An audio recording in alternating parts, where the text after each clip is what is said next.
Hello gamers, and welcome back to another episode of Solo Spelunking. And it is Sunday and we're closing out the weekend with a little solo RPG. And I will continue my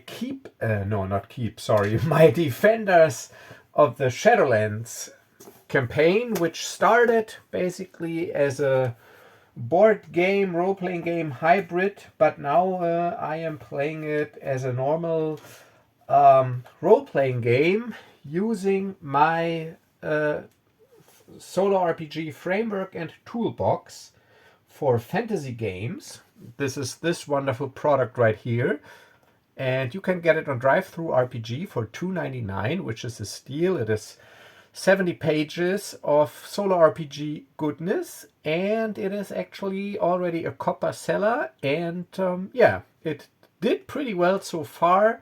So if you haven't gotten it yet, and if this is the first time you're tuning in, get this product. I put all the links in the description that you need, and we will just continue. So we had a rough night because we were ambushed by lizard folk, so we didn't get the benefit of a long rest. We are in this hex right here, 0406. It is a danger level 3 swamp, and we are on our way to Kamaron to complete some quests. And we picked up an NPC companion. This is Lao, a human monk. And he was actually taken down by the lizard folk, but thankfully we could stabilize him. So he is at 1 hit point right now, so still pretty beat up. And we want to go to Kamaron, but we were unlucky because the roll for the weather indicated that we have very bad and severe weather for the season. We are in spring. So I ruled last time before we ended the session that I have to add 1 hex of movement cost basically to every hex, because it is raining, it is windy, visibility is impaired, and the swamp is getting treacherous because of this huge downpour, the rain. So so this is what we're doing. And Reo is wounded at 15 HP out of 23. Elenora so far is not hurt, but Lao is at 1 hit point. And yeah, speaking of Lao, I actually made a character sheet for him. So I got a monk class supplement from DriveThruRPG that I liked, and so I used this monk class to generate him. So he's a level 2 monk, 12 hit points, AC 15. He's unarmored, so he's got the usual monk unarmored defense ability, which allows him to add his wisdom modifier to his dexterity modifier for armor class. So that is 3 plus 2, that is AC 15. I rolled pretty good stats using my standard new favorite method of 3d4 plus 6. So these are his stats, and he's only using unarmed strikes, traveling light, and so he is coming with us to Kamaron. So we will just move down 1 hex, and this counts as 3 hexes because usually swamp counts as 2 plus 1 for the bad weather. So 3 out of my 4 movement points that I get for this day I've already used up by going through or trying to get through this swamp in this dangerous weather. And now I gotta see if a random encounter occurs on a 1 or 2 on a d6.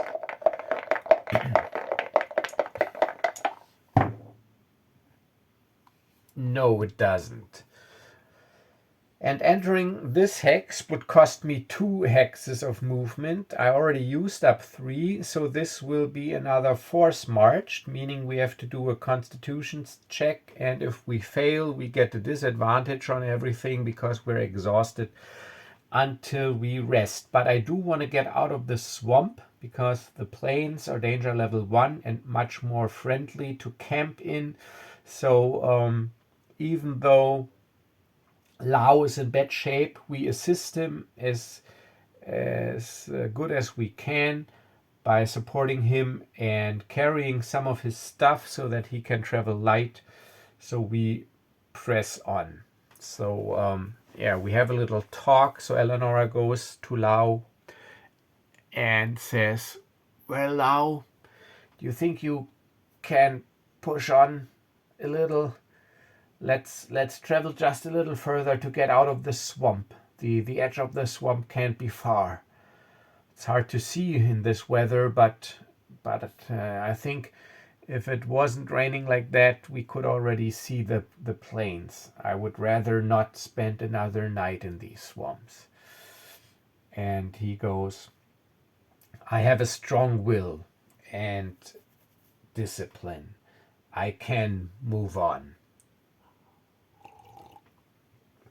Okay, so we make a con check. We press on another 2 squares, so that is 5, another 2 hexes, 5 hexes, and we start. Reo, he does a con. It's DC 12. Oops, doesn't count. Gotta be in there. He failed, so he is exhausted.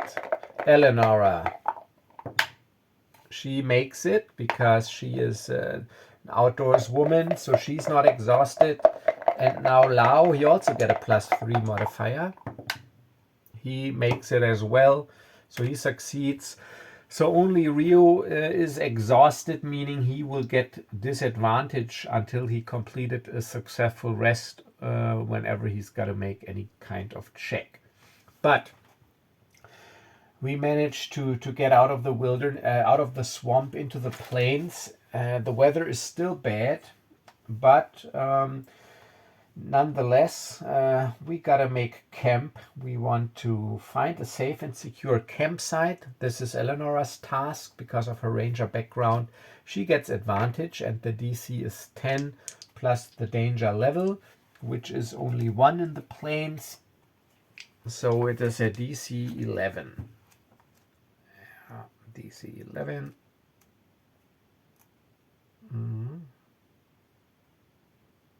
And then let me check plains DC 12 to forage. Okay. So Elenora, she uses her wisdom with advantage, and 17, yes. So we are lucky because that means we do not have, encounter. I got to roll for an encounter. Because these are plains, there's only an encounter on a 1 in 6, but still. Almost forgot. No encounter, so Elenora manages to find a safe and secure camp, which means we do not have to roll for an encounter during the night. Okay, so we make camp, and now we assign camp actions. So Elenora, she will forage for food and water. It's a DC 12. And she gets advantage because of her ranger background, using her wisdom. Yes, 13 and 17. So foraging is successful, meaning she gets 1 unit of provision for every character in the party, meaning we do not have to use up our rations this time. Okay, so Reo, he gets the action to tend to wounds. But actually this is not necessary. This is metagaming because I know that there won't be an encounter during the night. So this is what this tend to wound action is for. So if you got a wounded character, you can like basically get him some healing before you start the night and roll for a nightly encounter. So in case you don't get to rest, you still have the option to get some hit points back. So what he will do again, he will lift morale. So he goes, well, Lao, I know it was a pretty hard and tough day. You're wounded, but maybe this joke will cheer you up. However, I roll with disadvantage, because I'm exhausted. So I gotta mask my exhaustion, but still I try it. Let's see. I forgot the DC. Lift morale DC 12. Okay. Disadvantage. Gotta use the lower one. That is an 8. That is a failure. So I tell my usual joke, but Lao, he just goes, sorry, but I'm not feeling it. I'm too exhausted. Yeah, me too. So I didn't manage to lift morale. And Lao, he will not take a camp action. And we spent the night. And lucky for us, because we succeeded at our check to find a safe and secure campsite. We make a campfire. And by my rules, I know this is Shadowdark, but I only need torches to make a campfire if I'm in an environment where there's no natural wood. So whenever I'm out in the wilderness, I can always gather some firewood, dead branches, etc. To make a campfire. So I don't need to use torches for that. Okay. So next day, we check for the weather.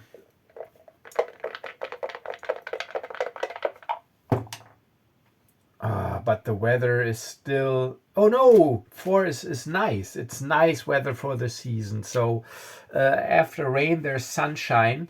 So while we still had bad weather when we set up camp, the storm calmed down during the night, actually. And we are greeted by a warm sun, by a nice sunrise, clear blue skies, light winds, if any, and actually it is very pleasant weather, a nice little spring day that lifts our mood and our morale because we are fully rested. So Reo is at 23 and Lao is also back at his 12 hit points. And then we press on to Kamaron. And we want to enter the city. And by my framework, when you enter the city, you got to roll. And on a roll of 1, the guard has some sort of complaint. But it doesn't, or they don't, thankfully. So as we approach the city gates, and since we only moved 1 hex, it is about shortly before midday. We approach the city gate, the north gate of Kamaron. Kamaron is a big, bustling metropolis in this region, and this is also the city where Raliana the Wise has her study and house, and it is bustling with activity and adventurers. So we entered the city, and let's roll. Oh no, let's say it is, because I said it's short. Let's say it's 11 a.m. before noon. So this is just to track time for the city actions. So Kamaron, we enter at 11. And the first thing we want to do is, of course, go to our patrons and hand in, if you will, our quests.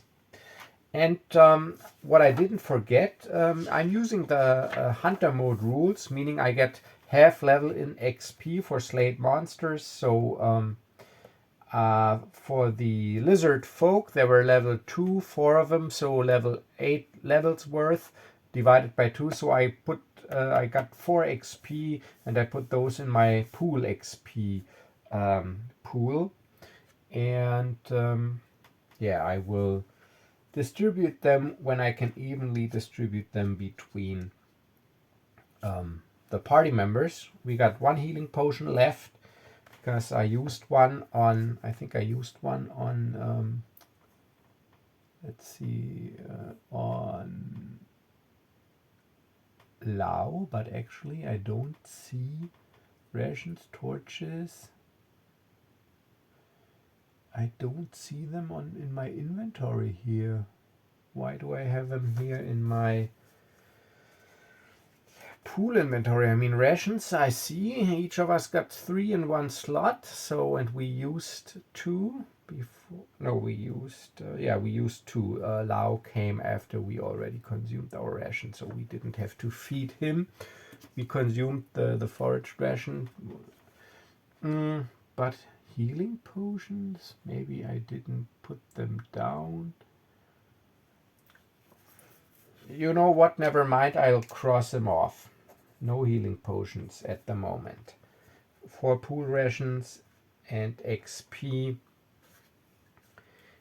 And now we are going to hand in our quests. And by this I will be using the original Shadowland rules for these quests, because they're old quests that were out of this book, and I will generate the new quests with the framework. But first we want to return the heirloom. So we reclaimed a valuable family heirloom from a goblin camp. And we hand it in. Okay. To complete a quest, every quest awards 4 XP to every character in the party, and it was quest number 5. Let me see what the reward is. 120 gold pieces, quest number 5, and 4 XP for every character in the party.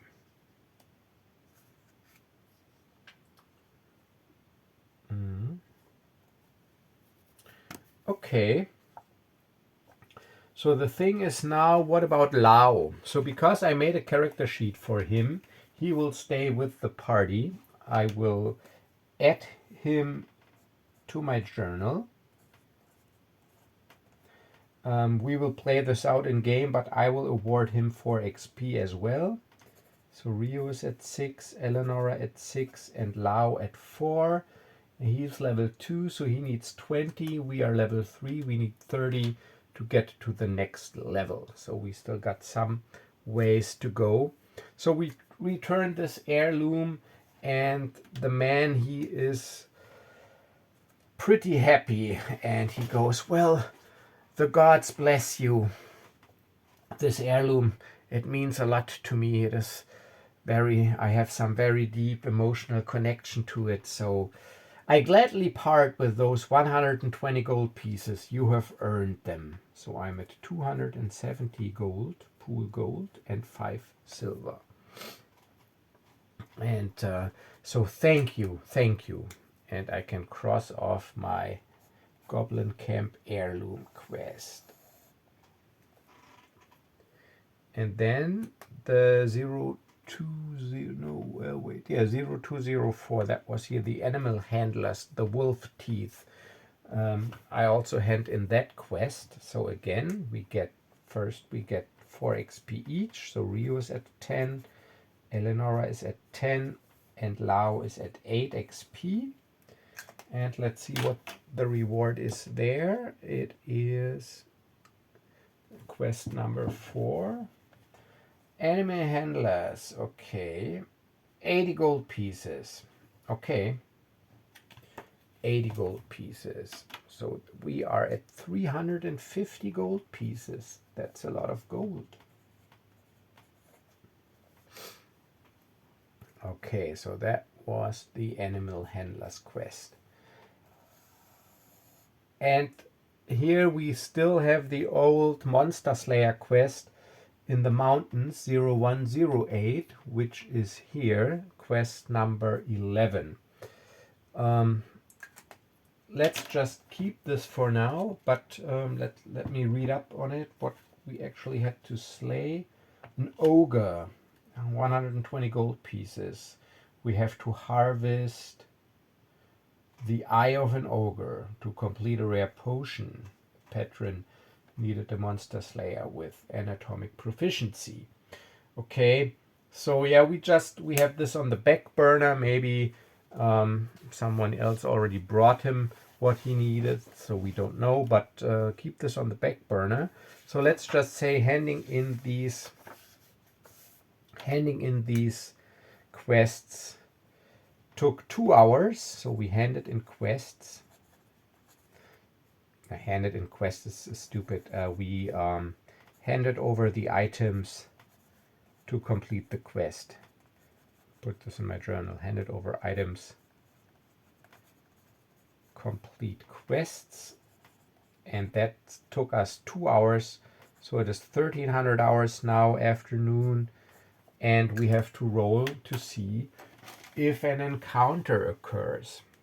So now what I'm doing is I'm using here my town gameplay procedure, which states choose an action from the list of city actions and resolve it. We did. We handed in the quests. Then check for a random encounter. Roll 1d6. On a roll of 1, a random encounter occurs. So let's see.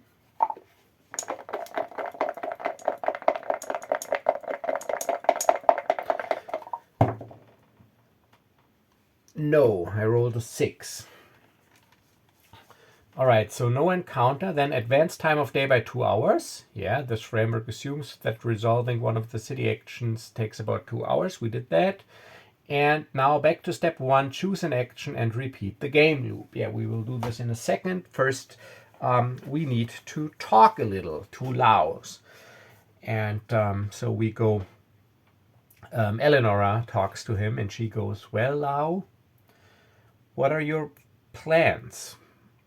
Did you also came to these parts because you heard the call for adventurers by Raliana the Wise? Yes, indeed, I did. And I am also feeling that there's something unnatural going on here, which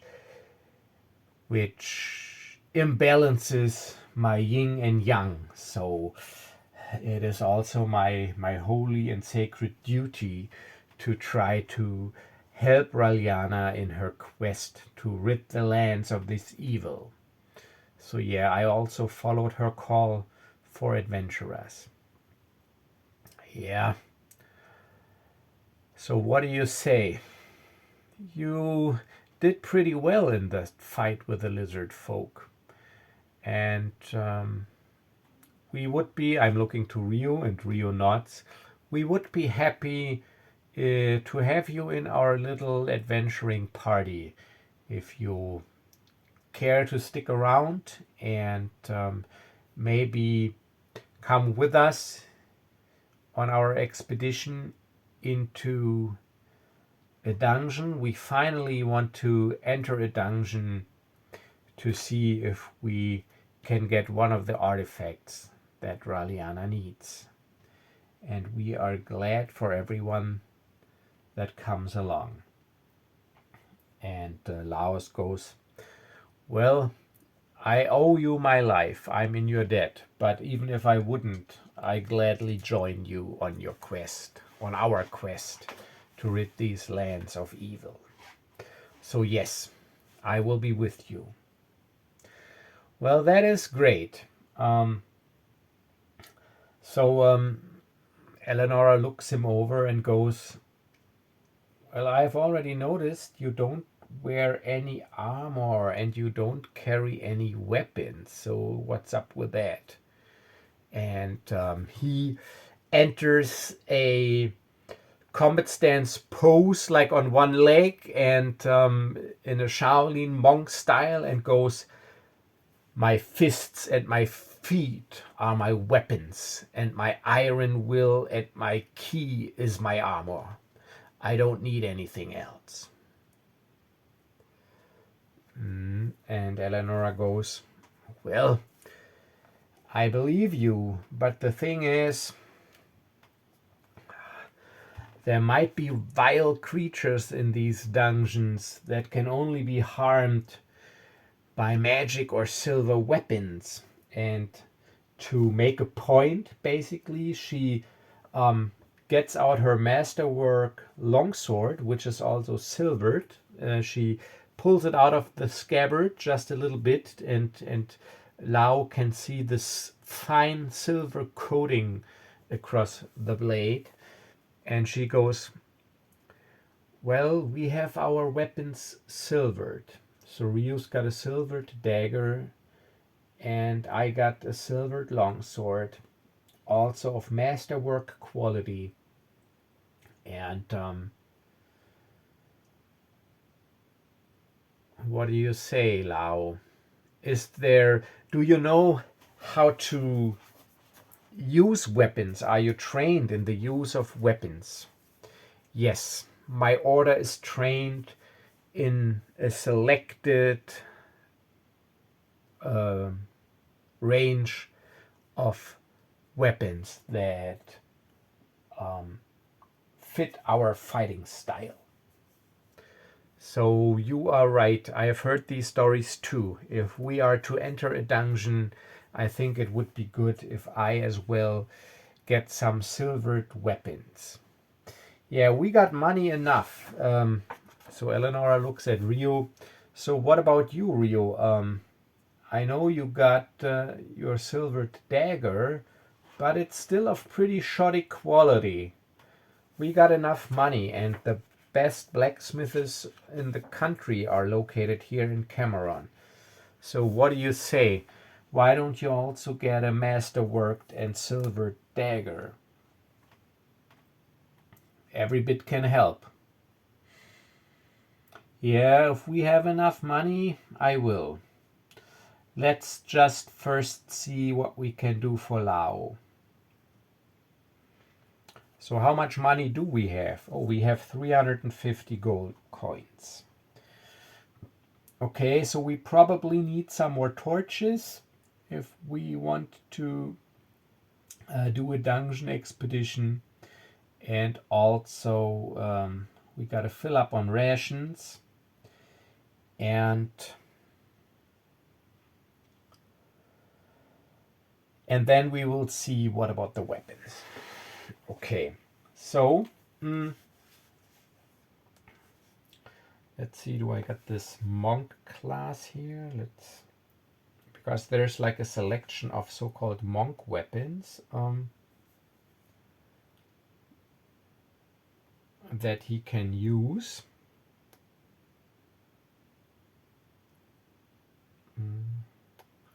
Gotta quickly download it to my tablet because I don't have it on here.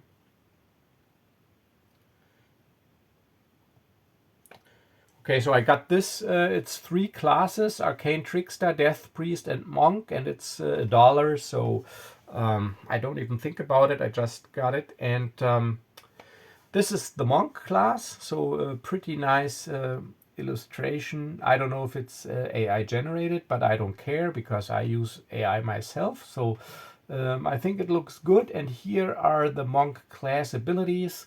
And they are trained in the use of clubs, daggers, spears, short swords, staff, and unarmed strike. And these weapons they call monk weapons, and they got the monk weapon mastery feature, meaning all monk weapons are considered to have the finesse property as well. So I think I might get a masterworked and silvered short sword for Lao because I need something with a blade to be able to silver it and attack the vile creatures that might lurk in the dungeon. Okay, so let's see how much these weapons are. I think masterwork was like 100 gold and silvered 50 gold extra to get it silvered. A mastercrafted weapon grants a +1 attack and damage bonus, 100 gold pieces, but it's not a magical weapon. And then for 50 gold pieces per weapon, you can have the weapon silvered, making it more effective against certain types of creatures. Okay. So, that'll be 150 gold for a masterworked silvered short sword for Lao. We will get that. So the action that we choose is to buy weapons, armor, and gear. And we have it now silvered, masterwork, short sword. And it's a finesse weapon for him, so I can use his dexterity modifier of +3 to attack, and it is 1d6 damage +1. And see, I already made the first mistake because it's masterwork. My attack bonus goes up by 1, so it's a +4 attack for 1d6 +1 damage.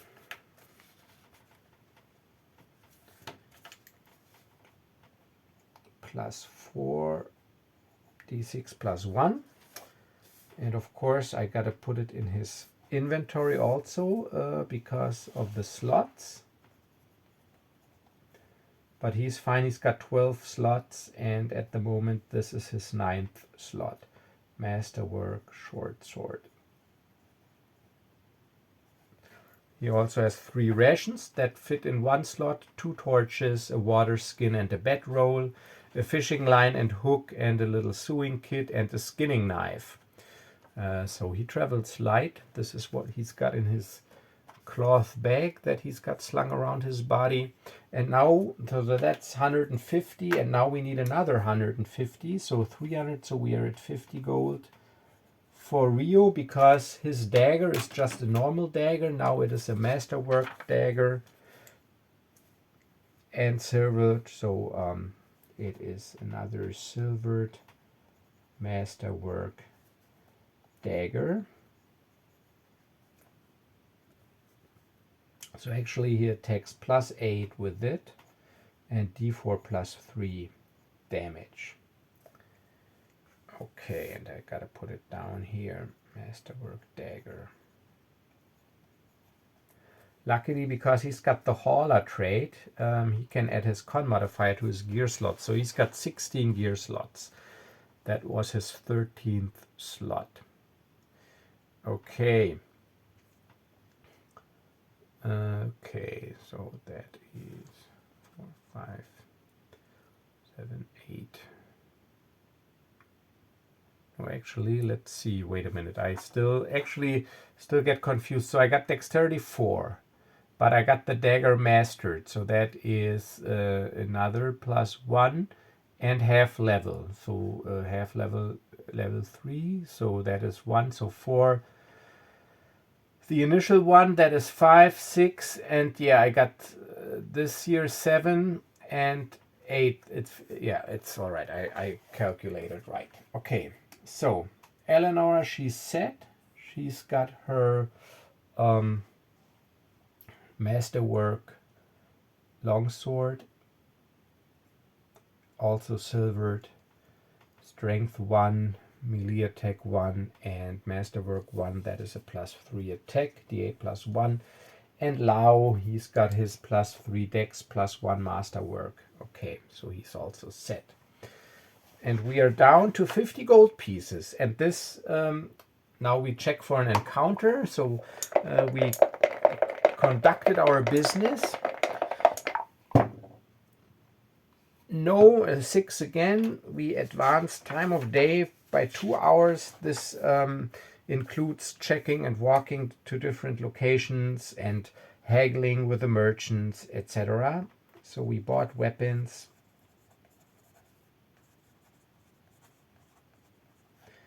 And it is 1,500 hours now. Okay, so we also need torches. So 1 torch takes up 1 slot. Let's see, do I have something here for torches? No, only pool rations. I fill those up in a minute. Okay, and torches, how much are they?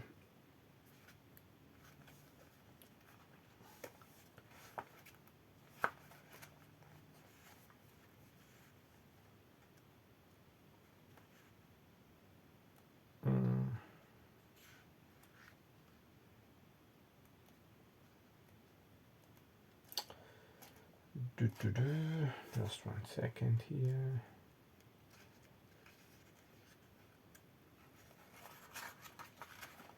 So, weapons and armor, no.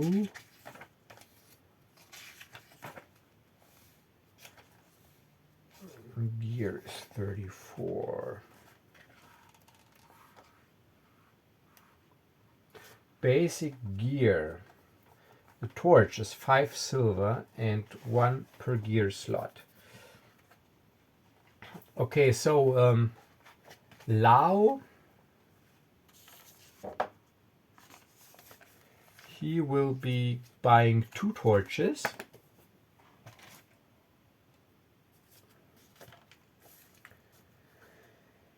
And torch and torch. So now he's at 11 from 12 slots. And that is 1 gold from the pool gold. So 49. And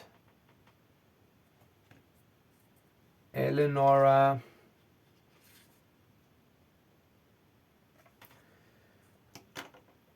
yeah, she doesn't.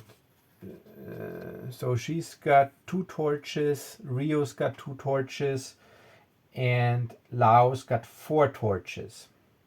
So we have 8 torches. I think that should suffice. We fill up on rations. I I don't look it up now, just cross off.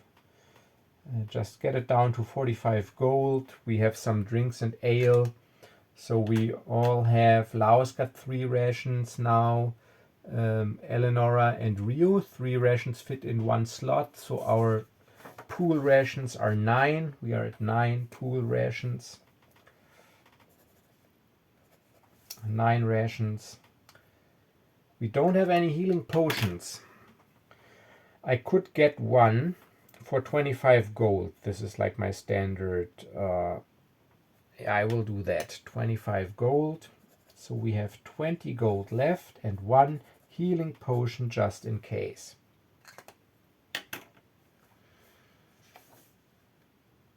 Okay. So that's still within this buying gear and weapons action, so I'm not checking for another encounter or advancing time. But what I will do now, I will end this day in the city. It is 3 p.m., 1500 hours. We did our shopping. We are still worn from this hard travel. And then it's the next day. Let's look at the weather, because if the weather is really bad... Oh, wait, and I also got to... We get a nice room in an inn, and it's 1 gold per person.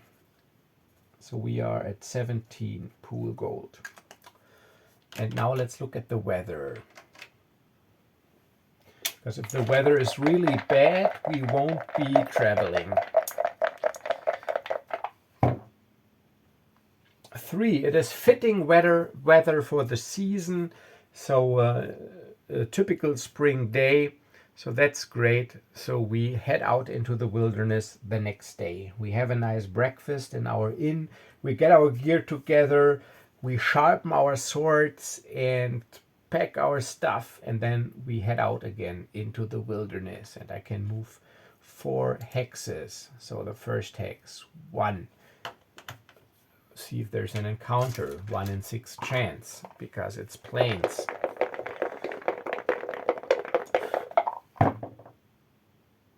No. 2, encounter.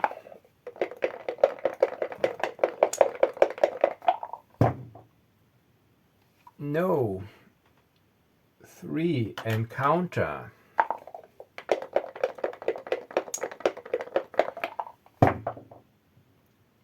No. 4, encounter.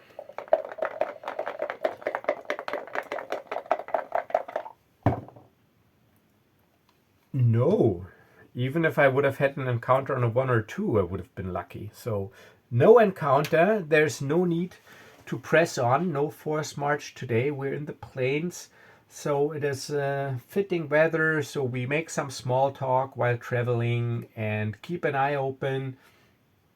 Elenora, every once in a while, she scouts ahead. But it is an uneventful journey, and as the sun is about to set, it is time to make camp again. So Elenora with advantage, DC 11, trying to find a safe and secure campsite.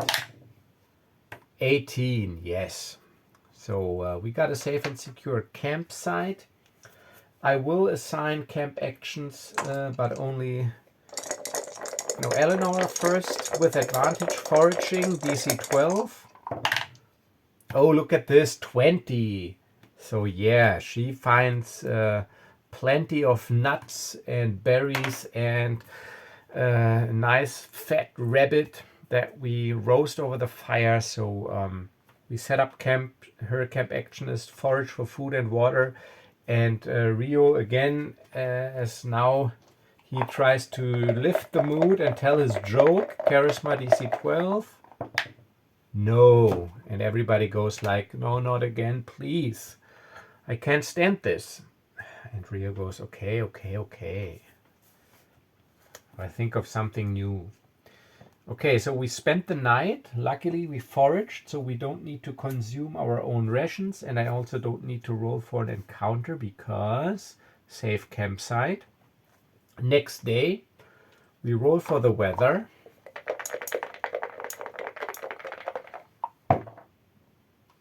Four. Again, nice weather. So it is as if the gods smile upon us because they know what is ahead of us. So yeah, we move on. Nice weather, and we enter the dungeon. So we arrive at this sinister dungeon entrance. It is an old structure. Let me look here at the let me show you a picture. Oh, it's not in here. I thought I had this, but oh yeah, here. So we have this, there's like this stone complex which has a sinister entrance like this one, stone carved dragon, stone hall. But so when we enter this hall, it is pretty dark, and there's like this massive stone stairway just leading underground. And yeah, nobody knows anymore who built this dungeon and for what purpose. It is just there. Okay, so we enter the dungeon.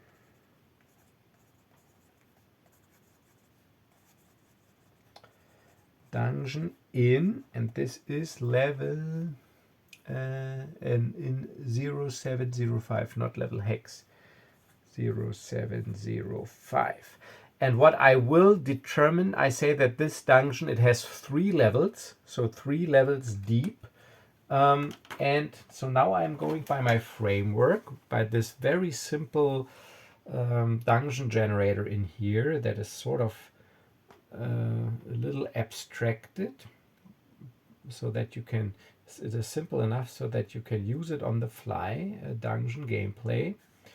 Okay, so I already determined that it is 3 levels deep, and I will determine the number of rooms per dungeon level. This is metagame knowledge with 1d6 plus 4. So this is the number of rooms of the first level. How many levels? Oh, 10 rooms. Okay, so it has 3 levels. And level 1 has 10 rooms. Okay, so let me get out a little piece of squared paper.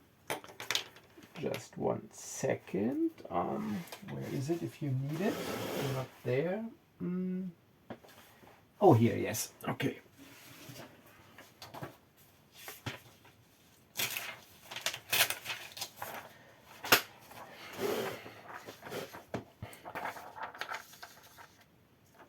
So this will be dungeon level 1.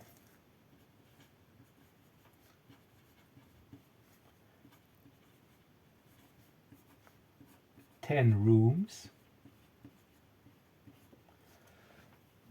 And we enter in the first room. And I call it R1 for room 1, and we will see what awaits. So first of all, now it is dungeon gameplay, so we do need a torch. There is no light here, and this is Shadowdark, so we better get a torch ready. So torches, I will make a pool torch counter here. So he's got 4, 5, 6, 8. We got 8 torches. And Reo will carry the torch because Elenora needs both hands to use her longbow, and Lao needs his hands free for his fighting style. So Reo, because he mostly uses the dagger, he will light a torch. And it is like this. So we determine the number of rooms per dungeon level. We did that. You enter the dungeon, the first room. Roll on the room column to determine what type of room it is. Roll 1d3 minus 1 to determine the number of exits leading out of the room. So let's first see exits. 1d3 minus 1. So if it's a 1, it'll still be an exit because it's the first room. But okay, so that is 3. That is 2 exits. So 1 exit here and 1 exit here. And this is the stairway. And now we see what room it is, and on the room column table.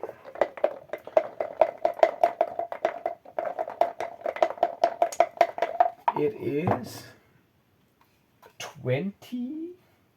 That would be the treasure chamber, but not in the first room. I gotta re-roll this. 8. This, yeah, it fits. It's like an old weapons chamber. So there's some, because this is maybe where they had guards back in the day. So this seems to be an old weapons chamber or weapon storage. So put this down here, weapons chamber.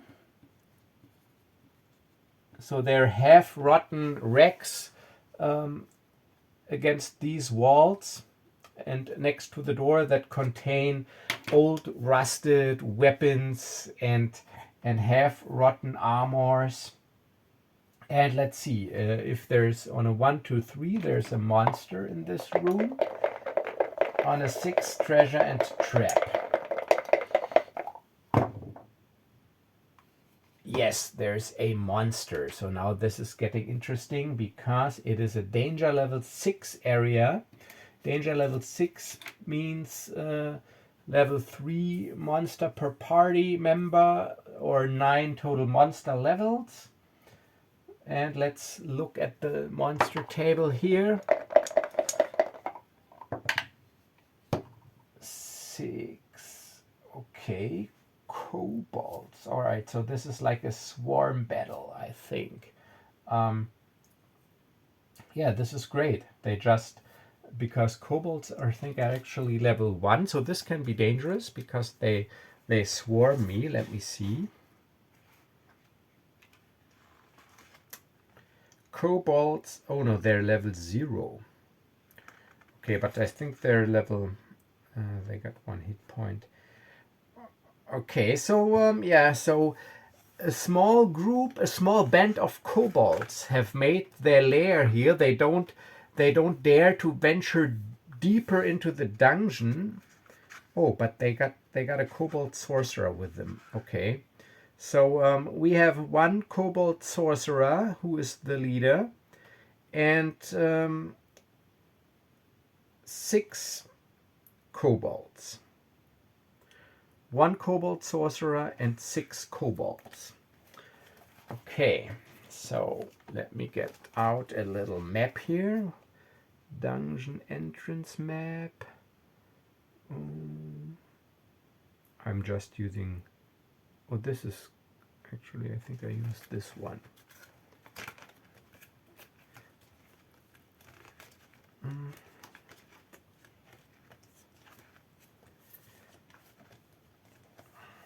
Just 1 second here.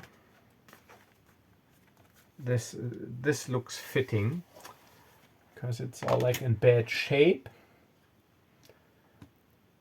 So let's look at the time. All right, I'm at 50 minutes, so I'm going to set up this battle, but this will be for the next episode. So Reo, he is the torchbearer, and